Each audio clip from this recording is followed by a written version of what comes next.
Detective TV. I'm really lucky. I'm so excited to have Helen Snape on the channel today. And she is a relationship coach, but I know you're going to love this episode because she's got something coming up that she wants you to know about called How to Stop People Pleasing for Good.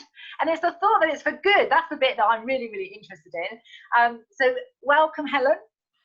Hello, welcome. Thank you for having me. You're very welcome. So we met we're both part of a GTEx Mastermind, which is so we get together to have people listen to us to help us bounce our ideas off and get ourselves motivated for our business. And I was listening to you, and it's this world of people pleasing. So I have a bit of a bugbear with labels. Oh, don't get me wrong, I give them to people, but I do.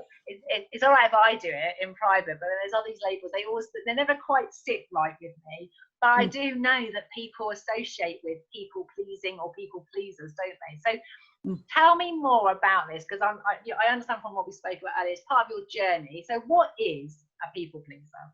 So a people pleaser, so I would say I'm a recovering people pleaser, definitely. A people pleaser is someone who has a hard time saying no.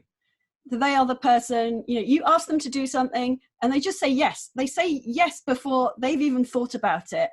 And then quite likely later on, they'll think about it and they'll regret it. And then they'll resent you for it. And then they may try and get out of it, or they may not. It also typically is somebody that absolutely hates conflict, dreads it, tries to avoid it at all costs. It's somebody that they're likely not very in touch with their own feelings, apart from feeling guilty a lot and empty a lot. And it's somebody that just, they give and give and give to other people. So they look after everyone else, which is like kind of lovely, except that they do that to their own detriment. So that's when it really becomes a problem. Yeah. So what is it like to be a recovering people pleaser? Then what happens? So it's a journey that you go on, because we grow up, we learn to get into these like people pleasing patterns. Like I would say, I grew up as the good girl, and I didn't know any different. But, when I've been coming out of that, it is a journey. So I've had to kind of unpick, what these patterns are, where they've come from, and really go deep and understand what has driven that. And then make conscious choices to think differently and behave differently. And also to feel my feelings, because I was always busy squishing down my feelings and ignoring them because I was too busy taking care of other people. So when you say about going really deep, I know that some people avoid coaching, counselling, any other those listening kind of help that's out there, because there's a concern, isn't there? They don't want to get into those emotions. So what would you say to those people when it's they know they're a people pleaser, the chances are they're avoiding conflict. They're also going to avoid conflict within themselves. There's some conflict, isn't there, even to just go and get the help in the first place. So if you could say something to them right now, what would you say? I would say it is your own journey. So you go at the pace that you're comfortable with. So when I work with people, I only go, I'm going to push them a bit, sure. Because coaching, obviously it's a challenge. Otherwise you're just having a cozy conversation and like, what's the point in that? But it's your own journey. So, when people are ready to talk about deeper stuff, then we can go there. That's a really interesting thing, because I for years people didn't really get the difference between coaching and just having a chat. And so I talk about coaching being chatting with purpose.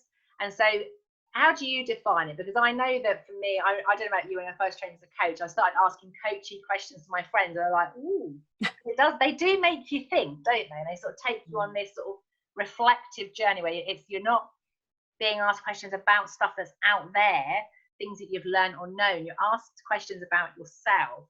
And I imagine, because people pleasers, were you saying they're very much, well, actually we haven't asked that question here, we talked about that before we came online, was the relationship between people pleasing and listening. What was it for you? We'll come back to that thing about the deep in a minute, because I think that'll make more sense. So when we're stuck in people pleasing mode, we're completely other focused. And so we are busy listening to what other people say and looking at what they do and tuning into what they're feeling. And one of the key things about recovering from people pleasing and living your own life is learning to listen to yourself. Yeah. And that's where coaching comes in, isn't it? It can feel a bit uncomfortable because it's a bit unfamiliar. I know that the first time I had the opportunity to be coached, I was just like blown away because I'd never had that kind of feedback about myself. I had been so externally referenced. To actually even look at myself was quite uncomfortable. But I will just say to anybody, if you are somebody that you associate yourself with people pleasing, you call yourself a people pleaser, and you know you want to change it, that's probably the most important thing. You're ready. You go, you're like sick and tired of saying yes when you want to say no. I know that you've got a beautiful gift because you really want to leave people with some hope from this video, isn't it? So tell them about the gift that you want to share with them, and we'll put the link in the video on YouTube for you to have a look at it so you can download it later. So tell me about that gift. So last year I wrote a book which is Building Healthy Boundaries, an overgiver's guide on when to say yes and how to say no in relationships. And it's a free ebook. And in it, I talk about a bit about my own journey and how like having no boundaries was just crap and just limited. What was the impact? What's the impact on you when, or all your clients, whichever perspective you want to look at it? What is the impact? I mean, we've got to look at the long term and the areas of our life. What's the impact of not being able to say no? It's things like you end up doing stuff that you don't want to do. You take responsibility for other people's feelings because there just isn't that barrier there, and you end up like blaming and complaining about other people, but you just stay in it. It's not much fun there, is it, at all? It's not. It's horrible. It's horrible. So the book, explains like what bad boundaries, what good boundaries look like, and then it gives you a step-by-step guide on how to build healthy boundaries. So would I be putting you on the spot? Because I didn't tell you in this preparation in the interview. So just say there's no warning. This is just from out of the blue. But could you give us a nugget from that, one of the tips that are from that book, so that people can go away with something they could do right now to be able to get them on that first step of the journey to stop people pleasing forever? Yeah.